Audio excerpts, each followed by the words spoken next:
Le débat africain. Alain Foucault. 8 ans après son transfèrement à la CPI, à la prison de Scheveningen à La Haye, le président Laurent Gbagbo a été acquitté et est sorti de prison le vendredi 1er février dernier. Mais l'ancien président, dont la libération a suscité tant en Côte d'Ivoire que dans de nombreux pays subsahariens, une vague de réactions les plus contradictoires et les plus passionnées, n'est toujours pas rentré en Côte d'Ivoire comme l'espéraient ses partisans. Il s'est plutôt installé dans le sud de la Belgique. Il faut dire que cette liberté est assortie de conditions. Celle, entre autres, de résider dans un état tiers le temps que tous les recours contre lui soient épuisés. Une décision qui continue de susciter de vives réactions dans son camp. Pourquoi ne peut-on le laisser attendre pendant cette période en Côte d'Ivoire? Que redoute la CPI en empêchant que l'ancien président et son codétenu Charles Blé Goudé, qui lui aussi a été acquitté mais qui attend toujours un pays d'accueil, puissent retourner dans leur pays? Le pouvoir en place au bord de la lagune ébriée a-t-il fait pression sur le tribunal pour qu'il ne puisse retourner auprès d'elle? Abidjan est-elle vraiment prête pour les accueillir? Bonjour à tous et bienvenue dans le débat africain qui est ce dimanche à Abidjan, la capitale économique ivoirienne, pour débattre de toutes ces questions relatives au retour ou non du président Laurent Gbagbo et de Charles Blé Goudé, le leader des jeunes patriotes. Plusieurs invités sur ce plateau, faits en partenariat avec Vox Africa, la chaîne de télévision panafricaine. D'abord, Monsieur Mamadou Touré, ministre chargé de la promotion de la jeunesse et de l'emploi des jeunes, porte-parole adjoint du RHDP, le Rassemblement des Oufouettistes pour le développement et la paix, coalition au pouvoir.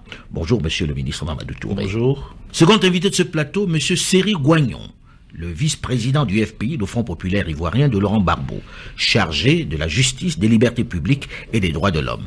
Bonjour, monsieur Seri Guagnon. Bonsoir, monsieur Alain Foucault. Notre troisième invité est monsieur Ange Dagaré Dasso, membre du bureau politique du PDCI-RDA, le parti présidé par l'ancien président Henri Konan Bédié, qui est désormais dans l'opposition. Bonjour, monsieur Ange Dagaré Dasso. Bonjour, Alain.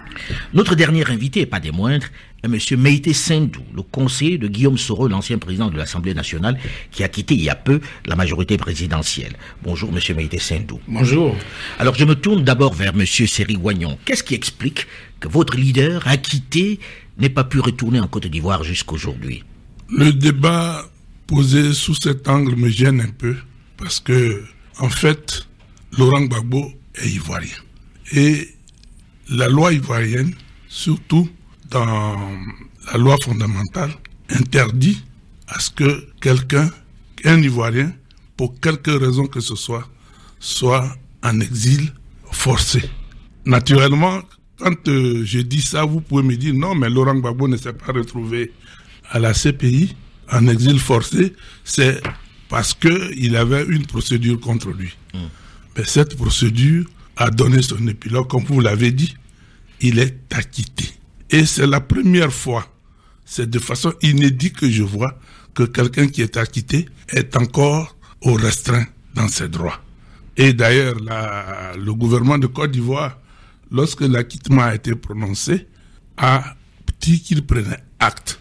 Est-ce que le gouvernement a pris acte du bout des lèvres? Mais là, on a dit qu'il doit rester dans un état tiers le temps que tous les recours contre lui soient épuisés. Donc, est-ce qu'on peut parler d'épilogue lorsqu'il y a encore des recours? Non, écoutez, monsieur Alain Foucault, lorsque on acquitte quelqu'un, c'est-à-dire qu'on pense qu'il n'est responsable de rien par rapport à ce qu'on lui attribue, la première des choses, surtout lorsque la personne a fait plus de 7 ans déjà dans les geôles, c'est de lui rendre sa liberté. Et puis, s'agissant de Laurent Gbagbo, pour tous les Ivoiriens, nous savons que, contrairement à ce que les gens disent, c'est pas un fuyard.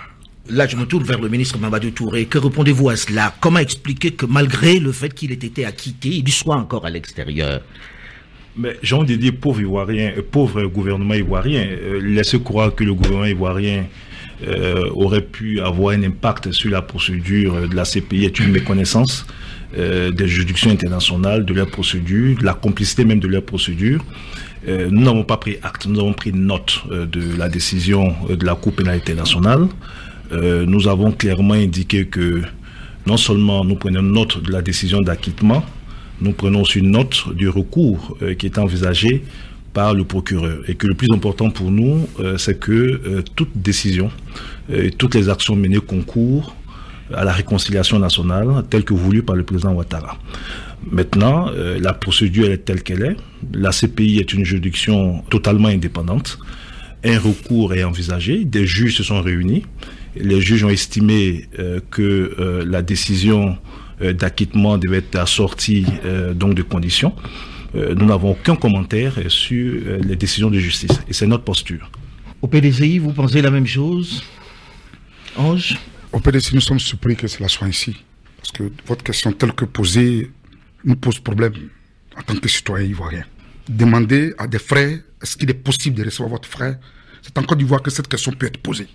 Dans ma jeune histoire d'acteur politique, je crois savoir que les Ivoiriens se sont battus dans le cadre de la commission consultative électorale installée par la junte militaire du 27 au 31 juillet 2000. Discussion au cours desquelles les Ivoiriens se sont battus pour que plus jamais un Ivoirien ne soit contraint à l'exil. Et puis on ne peut pas être un pays d'accueil, un pays d'hospitalité, où je ne pense pas que ce soit une guerre entre d'autres pays et la Côte d'Ivoire, entre des Ivoiriens qui se sont battus pour une question électorale, pour un contentieux électoral, et que cela se termine par une juridiction internationale et qu'un Ivoirien soit contraint de ne pas rentrer chez lui lorsqu'il est acquitté. Mais dans le même temps, Monsieur le ministre Mamadou Touré vient de dire que ce n'est pas de leur ressort, c'est la justice internationale qui a décidé et qui a choisi le pays, en tout cas qui a décidé qu'il ne puisse pas retourner à Côte d'Ivoire. Ce n'est pas le fait de M. Alassane Dramane Ouattara. On connaît les méandres de la politique internationale.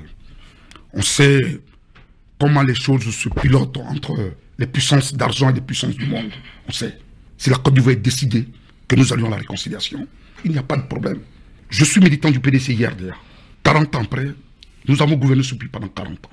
On aurait pu contraindre des Ivoiriens à l'exil. On aurait pu faire contre les Ivoiriens ce qui n'était pas possible à faire. Je dis, tout est une question de volonté politique, on le sait. La politique au-dessus de tout, la politique au-dessus de toi, la politique oriente tout. Pour vous, vous avez le sentiment qu'il y a eu une interférence de la politique dans la décision de la CPI? Oui, c'est une interférence des puissances qui étaient d'abord contre Laurent Gbagbo, une interférence des puissances qui n'ont jamais voulu la stabilité de la Côte d'Ivoire, qui n'ont jamais voulu que ce pays soit en paix, que les Ivoiriens soient ensemble.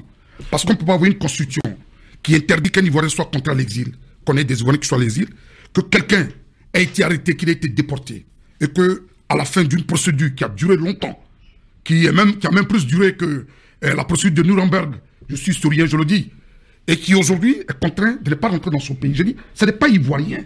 Nous sommes entre nous ivoiriens. Nous sommes condamnés à demeurer ensemble. Vous savez ce qui s'est passé avec l'apartheid? Nos frères noirs, nos frères noirs de l'ANC pensaient que, en faisant les histoires avec les Boers, les Africanais, ils allaient les faire partie. Mais des gens qui ont vécu pendant 500 ans avec vous, qui n'ont plus d'origine ailleurs, c'est la même chose ici. Nous sommes condamnés, si tel que nous sommes des Ivoiriens, nous sommes condamnés de demeurer ensemble. On va et pour revenir. que nous demeurions ensemble, il faut que tous les Ivoiriens rentrent et que la réconciliation soit effective. Monsieur Médezindou, avez-vous le sentiment qu'il y a eu une interférence du pouvoir ivoirien sur cette décision de justice? Comment expliquer que Laurent Gbagbo et Charles Blé Goudé soient encore dehors après avoir été acquittés? Moi, je pense qu'on aurait bien du mal, quand on est un citoyen, un intellectuel rigoureux, on aura bien du mal à débattre, à discuter et à commenter les décisions de justice, que ce soit les décisions des juridictions nationales ou que ce soit celles des juridictions internationales. C'est que, en tant que citoyen, le commentaire que nous pouvons en faire, c'est de faire le constat du spectacle désolant de l'image que la Côte d'Ivoire offre, donc à l'intérieur et à l'extérieur. Historiquement, politiquement, cette affaire n'aurait jamais dû avoir lieu. Elle n'aurait pas dû avoir lieu au plan juridique. Je vous rappelle que M. Laurent Gbagbo, 4 mois après son arrestation, le 11 avril 2011, je crois autour du 18 août 2011, était déjà sous inculpation des juridictions ivoiriennes pour des crimes économiques.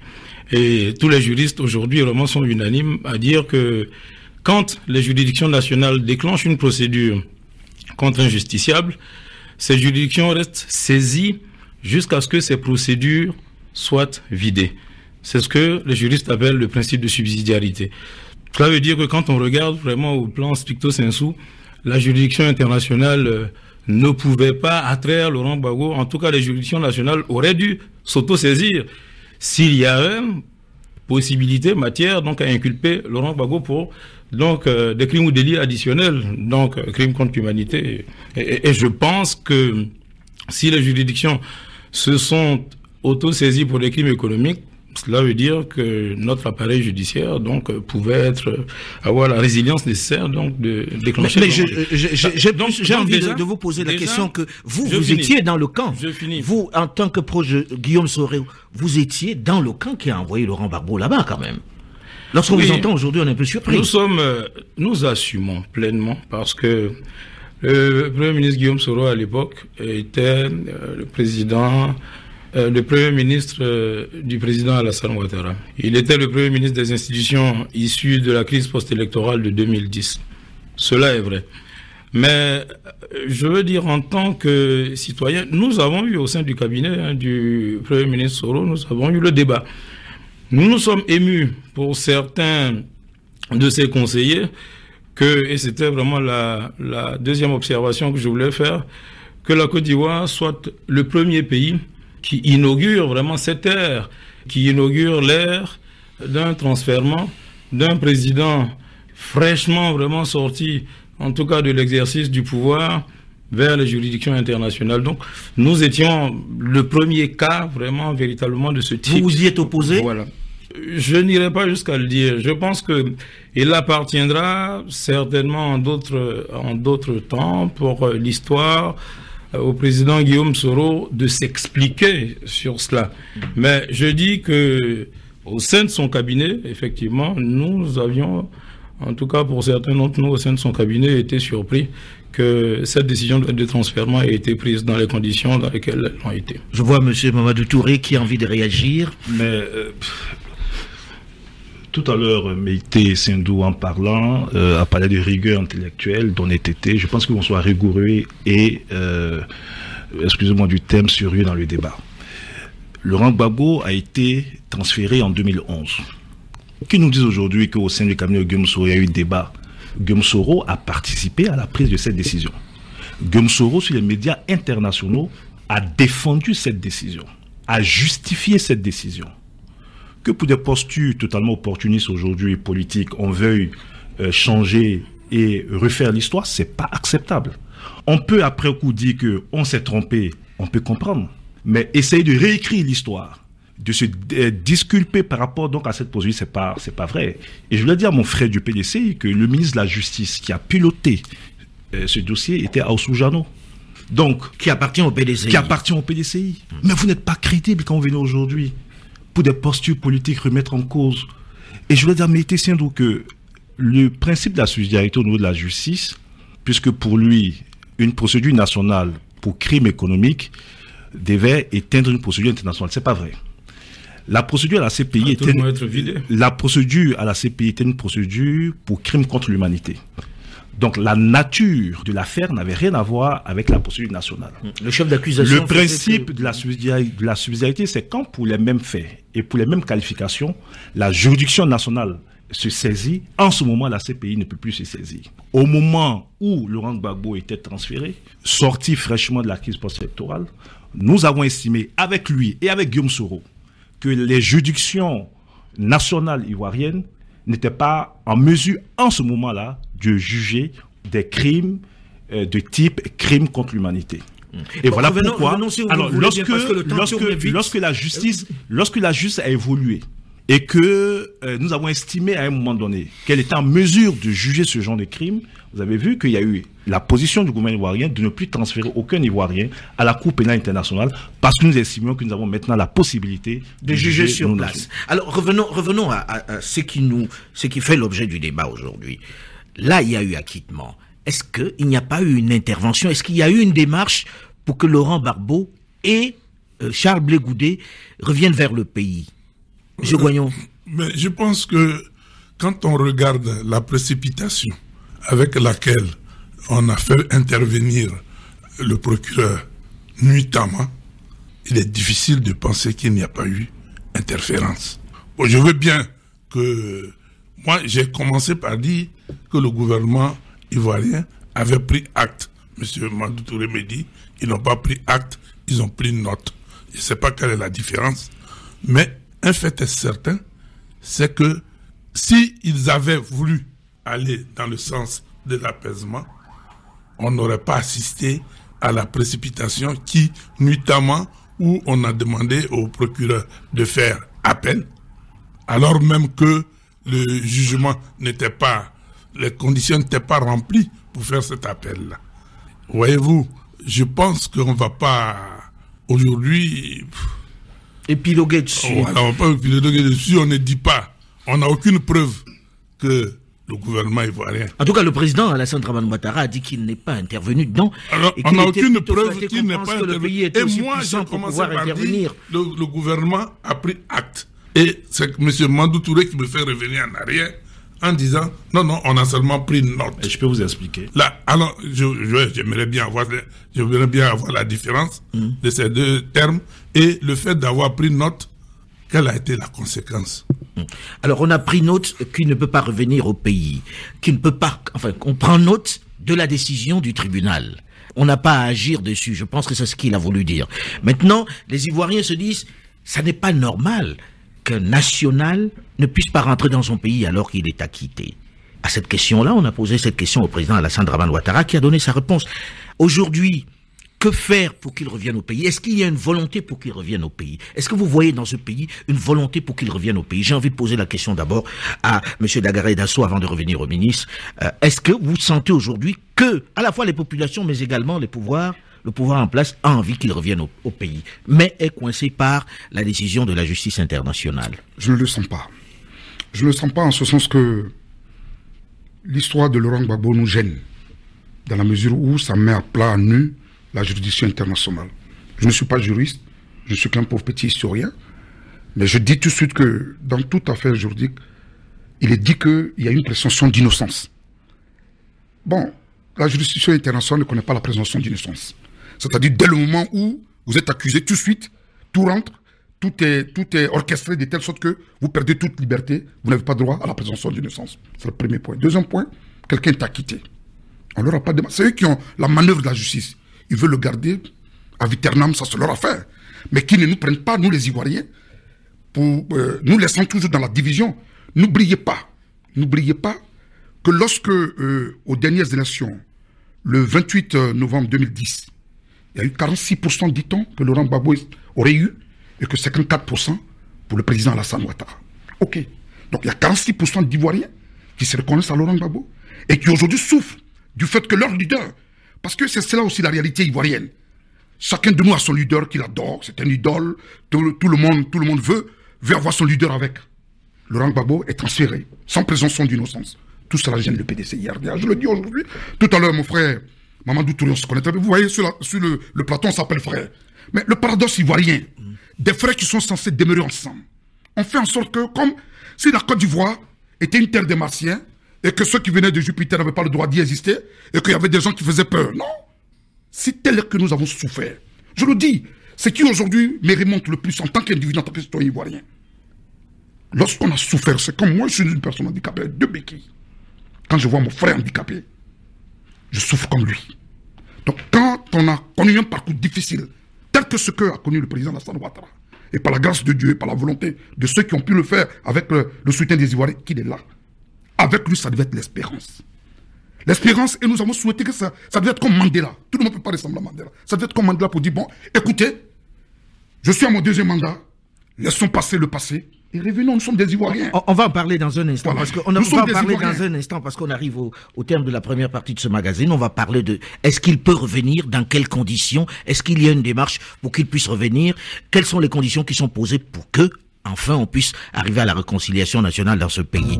On en parle dans une dizaine de minutes, juste après une nouvelle édition du journal sur Radio France Internationale. Rendez-vous tout de suite. Restez à l'écoute.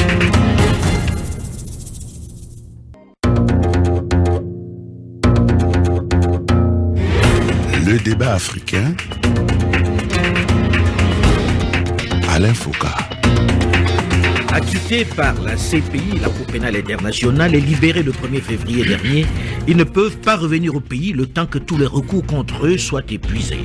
Une situation qui bien sûr alimente beaucoup de commentaires. À quelles conditions Laurent Gbagbo, l'ancien président de Côte d'Ivoire, qui vient de passer près de 8 ans dans les prisons de la Cour pénale internationale, peut-il revenir en Côte d'Ivoire? Souhaite-t-on vraiment son retour sur place? Bonjour et bienvenue à tous ceux qui nous rejoignent seulement maintenant dans la seconde partie du débat africain qui est ce dimanche à Abidjan, la capitale économique ivoirienne. Avec sur ce plateau, réalisé en partenariat avec Vox Africa, la chaîne de télévision panafricaine, d'abord Monsieur Mamadou Touré, ministre chargé de la promotion de la jeunesse et de l'emploi des jeunes, porte-parole adjoint du RHDP, le Rassemblement des oufouettistes pour le développement et la paix, coalition au pouvoir. Second invité de ce plateau, Monsieur Seri Wagnon, le vice-président du FPI, le Front populaire ivoirien de Laurent Gbagbo, il est chargé de la justice, des libertés publiques et des droits de l'homme. Notre troisième invité est M. Ange Dagaré Dasso, membre du bureau politique du PDCI-RDA, le parti présidé par l'ancien chef de l'État, Henri Konan Bédié, qui est désormais dans l'opposition. Notre dernier invité, et pas des moindres, est M. Meïté Sindou, le conseiller de Guillaume Soro, l'ancien président de l'Assemblée nationale, qui a quitté il y a peu la majorité présidentielle. Nous avons terminé la première partie de ce magazine en évoquant la question de savoir, est-ce qu'on veut vraiment que Laurent Gbagbo revienne dans ce pays? Est-ce qu'il faut entreprendre des démarches pour qu'il revienne dans le pays? Là, on a écouté monsieur Ange Dagaré Dasso dire, je n'ai pas ce sentiment-là et qu'il faudrait peut-être que ça arrive. On a écouté également un entretien donné par un important membre du RHDP qui disait pour qu'il revienne, il faut qu'il rentre dans le RHDP. C'est-à-dire que c'était pour rigoler, c'était pas sérieux. Non, c'était pas un message qui était passé. Fort heureusement. Non, ça veut rien de sérieux. C'était juste pour rigoler. Je vous remercie, monsieur Mamadou Touré, de le dire ainsi. Mais vous savez, avec toutes les contraintes, les menaces qui sont posées aujourd'hui à l'entrée au RHDP, on serait vraiment, l'imagerie populaire serait tenté de le croire. Serait tenté de le croire. Mais là, vous confirmez que c'était une plaisanterie de la part du membre de... Non, c'était une plaisanterie, mais ce que je peux dire, vous savez, on pourra le débat tel que posé épiloguer tout le temps. Vous avez aujourd'hui deux positions totalement tranchées. Nous estimons que la juridiction internationale est totalement indépendante. Nous n'avons aucun impact sur les procédures de la juridiction internationale. Nous avons des frères qui estiment, eux, qu'il y a une sorte de complot international avec une émission de pouvoir sur les juridictions internationales. Je vais rappeler que le procureur de la CPI n'est pas un procureur ivoirien pour que le ministère de la Justice puisse l'actionner. Les seuls éléments dont le président Ouattara avait la possibilité et qui étaient de son ressort, c'est quand des citoyens tels que Simone Gbagbo et d'autres, condamnés pour certains en Côte d'Ivoire, d'autres par défaut, d'autres contraints à l'exil, le président Ouattara a usé du levier qu'il avait, la loi d'amnistie qui a permis à ses frères et sœurs donc de recouvrer totalement leur liberté et contribuer ainsi aux procédures de Conseil national. Malheureusement, je suis obligé de dire à M. Seri Wagnon et à notre ami du PDCI qui chante du discours aujourd'hui, puisque on chante du discours en fonction... C'est le désemparattement. Voilà, lorsqu'on n'est plus ensemble, le discours ne peut plus être la même chose. Mais ce que les Ivoiriens attendent de nous, c'est la constance et la cohérence dans notre démarche. Mais nous avons toujours été constants, nous, au PDCI-RDA. Nous assumons Monsieur Touré Mamadou, nous avons tous été constants. Est-ce que je peux terminer? La paix, le dialogue, la recherche de la stabilité, la paix durable, la fraternité, l'hospitalité entre les Ivoiriens, faire en sorte que la réconciliation puisse être vraie, n'est pas jouer sur les sentiments, respecter l'adversaire, créer les conditions d'une paix durable. Je vais pouvoir terminer. On aurait voulu que cette position-là, vous l'ayez. Il n'est pas obligé. Vous l'ayez avant. Hier avec toi, de se départir des positions qu'ils ont. Tout cela ne ressemble pas à l'oufouettisme. On aurait voulu que cette position, vous l'ayez avant de vous désemparenter. Ce que je dis et ce que je réaffirme avec force, c'est que sur le principe qu'un citoyen ivoirien puisse retourner dans son pays et ne puisse pas être contraint en exil, nous sommes d'accord. D'ailleurs, pour Laurent Gbagbo, on ne parle pas d'exil. Il s'agit d'une procédure d'une juridiction internationale. Il faut laisser la juridiction... Je termine, s'il vous plaît, en 30 secondes. Il faut laisser la juridiction internationale faire son travail jusqu'au bout. Et après épuisement de cette procédure, si Laurent Gbagbo est totalement acquitté, en ce moment, vous pourrez juger de la volonté ou pas du régime en place de permettre son retour ou pas. Laurent Gbagbo est encore en procédure, et une procédure qui n'est pas encore terminée. Je voudrais simplement dire que la justice, elle soit internationale ou pas, elle est graduelle, elle se fait pas pallier. Et le fait que Laurent Gbagbo ait été acquitté, quand on sait combien de sarcasme on a vécu ici, quand on sait tout ce qu'on a dit que Laurent Gbagbo, c'était un billet simple, sans retour, et qu'on est là aujourd'hui, les Ivoiriens auraient dû tous se poser la question. Si on en est là aujourd'hui, il est quand même bon que nous fassions en sorte que nous allions vers la réconciliation. Pour vous, la réconciliation passe par quoi? Puisque, comme dit le ministre Mamadou Touré, c'est la justice internationale, elle ne peut pas interférer. Je voudrais, si vous m'aviez laissé terminer. Allez-y. La justice internationale, elle a quand même des repères. Aujourd'hui, tout le monde crie, c'est la justice internationale, mais en réalité, rien ne dit que l'appel va prospérer. Et Mme Bensouda elle-même a reconnu qu'elle peut ne pas faire appel. Pourquoi donc le gouvernement se cramponne tant à ce problème d'appel? Parce qu'aujourd'hui, nous sommes à un stade où la justice internationale, elle a quand même des repères. Et le jugement qui a été rendu, il est assis sur des principes. Mais M. Gouagnon, qu'est-ce qui doit être fait aujourd'hui? Là, il y a une décision qui a été prise. Vous envisagez quoi? Que ce soit les pouvoirs publics, le gouvernement ivoirien qui aille vers la justice internationale pour intervenir, pour qu'ils reviennent? Que le gouvernement ivoirien sorte des sentiers battus. Il ne faut pas se le cacher. C'est-à-dire, très concrètement. M. Foucault, on peut poser la question au commissaire du gouvernement. Pourquoi le gouvernement ivoirien n'a pas la position de principe de demander à la juridiction internationale d'abriter Laurent Gbagbo le temps que les procédures soient terminées? Puisque la Côte d'Ivoire est capable totalement de donner les garanties de représentation de Laurent Gbagbo, puisque c'est de la Côte d'Ivoire que Laurent Gbagbo est parti pour la justice internationale. Foucault, je me permets de passer par vous pour lui poser la question et qu'il y réponde précisément. Alors Foucault, au risque de me répéter, je vais encore répéter. Non, il ne va pas se répéter parce qu'il n'a pas répondu à cette question. Mais écoutez, je vais me répéter. Les procédures au niveau de la juridiction internationale, si c'est pour nous, écoutez-moi, si c'est pour nous, échappe totalement à tout le monde. Préparé par la juridiction de communication du gouvernement. Il s'agit pas, nous ne sommes pas intéressés. Je crois que Foucault n'a pas Monsieur Mamadou Touré. J'ai envie de dire, très concrètement, la question que pose M. Meïté Sendou est celle que beaucoup d'Ivoiriens se posent, et pas les Ivoiriens seulement, en disant, qu'est-ce qui fait qu'il ne puisse pas revenir ici, puisqu'il est bien parti d'ici? Pourquoi est-ce qu'on ne l'abrite pas ici, et on l'abrite plutôt en Belgique? D'accord. Alors, nous avons tous eu le contenu de la décision donc de la juridiction internationale qui a estimé, et je ne l'ai pas fait de commentaire là-dessus, qui a estimé que Laurent Gbagbo avait des attaches solides. Oui, mais bon, c'est que c'est pas l'endroit où il avait envie d'aller. Oui, mais attendez, bien venir ici. Ils ont estimé qu'ils avaient des attaches solides à Bruxelles. Ils ont estimé que la Côte d'Ivoire n'était pas, à leurs yeux, un pays sûr où Laurent Gbagbo pouvait être et continuer. Pourquoi? Oui, pourquoi? Mais il faut poser la question à la Cour pénale internationale. Alors, quand vous aurez l'occasion, il faut poser la question à la Cour pénale internationale. En termes de répartition du... Oui, allez-y. Moi, je suis gêné. Je suis profondément gêné que ce soit sous l'ère des fautistes. Moi, je n'ai jamais été un compagnon Faux-Boigny. Je connais Faux-Boigny, je l'ai approché qu'en 90-93. 3 ans. J'ai étudié en première année. Quand je le visitais en tant que leader d'opinion universitaire. Vous êtes vraiment historien. Hein? Oui, si. Et je n'ai pas vécu Faux-Boigny. Je ne l'ai pas vécu en tant que... Mais j'ai eu à rencontrer le président Ouattara, pas 3 fois. Je peux mettre dans les dates exactes. Non, allons-y. Allez au fond de votre... Lorsqu'il était Premier ministre, président du RDR et candidat au présidentiel. Nous avons eu à discuter. Mais lorsque je vois que c'est sous les fautistes que les Ivoiriens peinent à ne pas s'attendre. Nous avons l'histoire des faux complots en 1963. 66 où Faux-Boigny les libère. Qu'est-ce qu'il dit?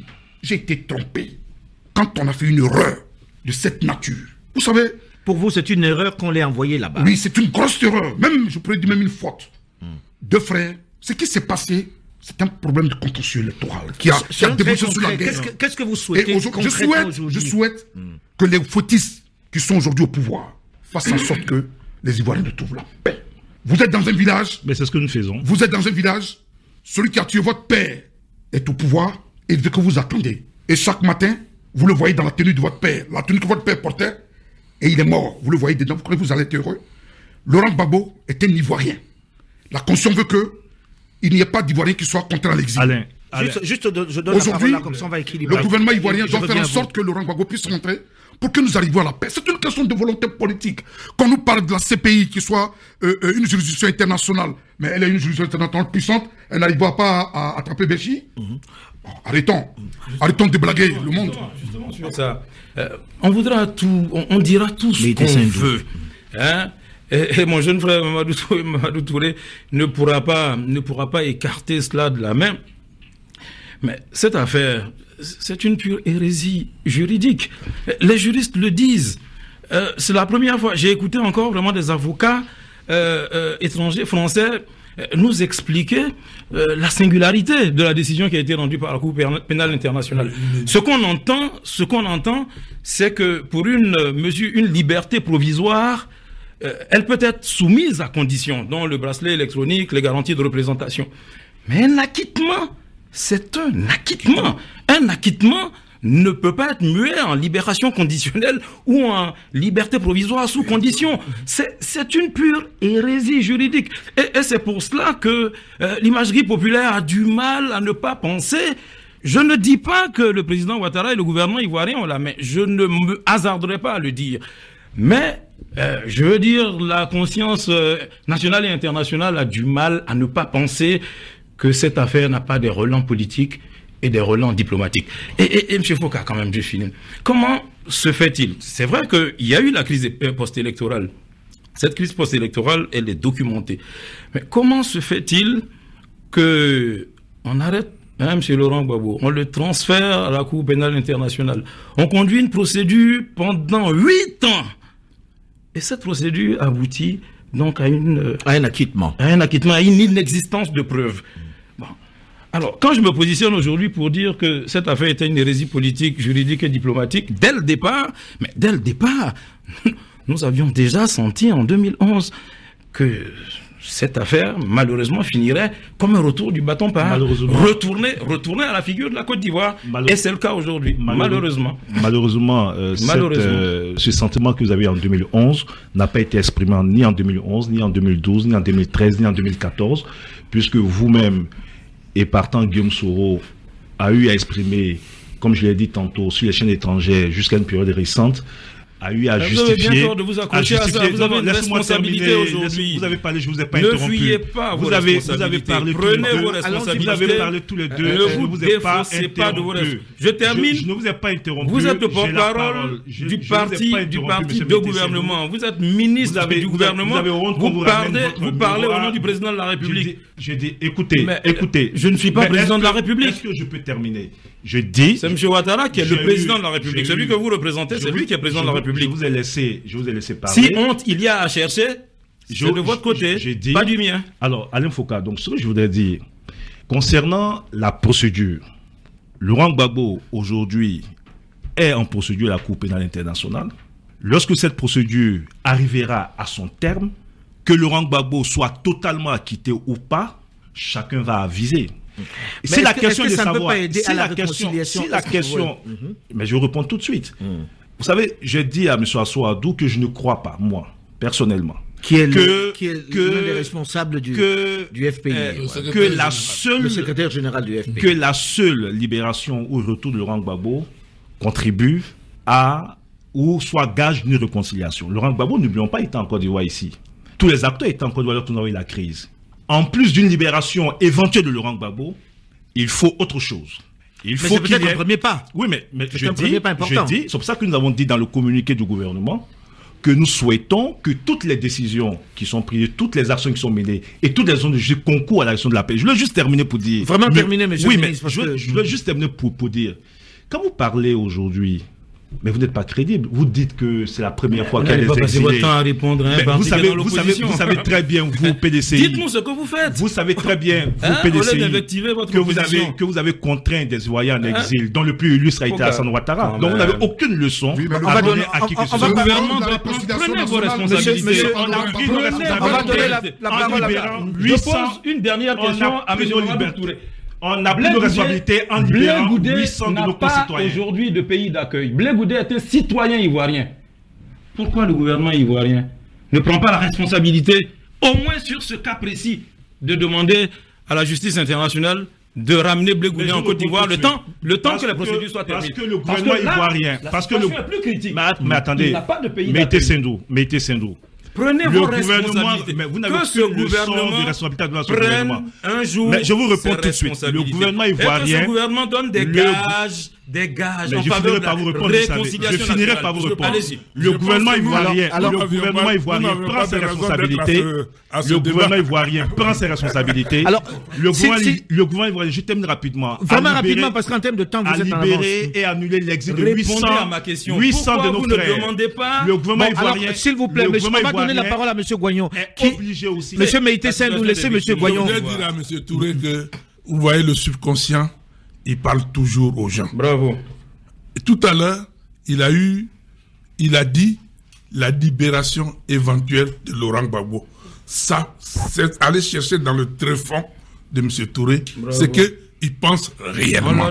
Mais écoutez, on est en procédure judiciaire. On ne sait pas que va décider. Que va décider le procureur? Est-ce qu'il fera un recours ou pas? Que va décider la juridiction d'appel? Alors pourquoi vous voulez que j'affirme des choses déjà que forcément il y aura appel? Pourquoi? Mais je ne sais pas s'il y aura appel ou pas. Ce que je dis, c'est qu'au bout de la procédure, au bout de cette procédure, qu'elle aboutisse à un acquittement total. Bon, je pense, je voudrais au moins que les membres du gouvernement, je voudrais que les membres du gouvernement redeviennent des humains. Je voudrais qu'ils redeviennent. Et nous souscrivons à cette position. Je voudrais qu'ils redeviennent des humains. Alors si d'après vous, ils sont pas des humains, que doivent-ils faire concrètement? Soyons très concrets, parce que ceux qui nous regardent ou nous écoutent se disent, qu'est-ce qui doit être fait? Est-ce qu'il doit revenir? Je suis heureux que le FPI ait des hommes qui soient devenus aujourd'hui des humains. Parce qu'on peut remonter l'histoire de ce pays en termes d'humanisme. Je m'adresse pas. Nous étions aux affaires, monsieur. Nous étions aux affaires ensemble, monsieur. Vous savez que vous mettez en matière d'humanisme. Mais je ne mets aucun Ivoirien mal à l'aise. Vous mettez votre gouvernement met les Ivoiriens mal à l'aise. Je ne mets personne mal à l'aise. Lorsqu'on est au pouvoir, lorsqu'on est chef, le chef, c'est celui qui fait en sorte que la paix puisse subsister. Mais c'est ce que le président Ouattara fait. C'est ce que les Ivoiriens attendent de vous. C'est ce que le président Ouattara fait. Vous savez que vous êtes en train de mettre mal à l'aise la sortie de pouvoir de M. Ouattara. Libérer Simone Gbagbo, c'est mettre mal à l'aise les Ivoiriens. Oui, mais quand vous l'avez libéré, les Ivoiriens n'étaient pas contents. Lida Kouassi, c'est mettre mal à l'aise les Ivoiriens étaient contents. Pas de justice à la fin, s'il vous plaît. J'ai été la saluer. Tous les Ivoiriens étaient contents. Si vous parlez tous ensemble, on n'entend plus personne. Le 6 août, lorsqu'il a parlé en disant il est libéré, allez voir dans les maquis, dans les restaurants. Les Ivoiriens étaient heureux. Mais bien sûr. Et ça lui a donné des points dans le cœur de ceux qui ne voulaient plus entendre parler de lui. Bien sûr. Mais ça ne peut pas perdurer. Je voudrais vous dire, nous étions hier apparentés. Nous étions hier des frères, des alliés. Mais votre façon de vous comporter, votre façon de faire, comme si la Côte d'Ivoire n'avait jamais existé. Tout à l'heure, vous avez dit le plus illustre de ceux qui étaient à l'exil. Mais qui a fait que Henri Konan Bédié, Alassane Ouattara soient rentrés en Côte d'Ivoire? C'est le Forum de la Réconciliation nationale. Nous étions tous heureux de les voir les quatre à la télé, en train de brandir. Il faut le faire. La Côte d'Ivoire a existé, la Côte d'Ivoire existera. Mais vous êtes en train de tromper, vous les malheureusement, vous n'aurez pas le temps de discuter ce qu'il a à faire. Alassane Ouattara, tout ce qu'il fera, tout ce qu'il a à faire. Et il continue de faire ce qu'il a à faire. Nous arrivons malheureusement au terme de ce magazine.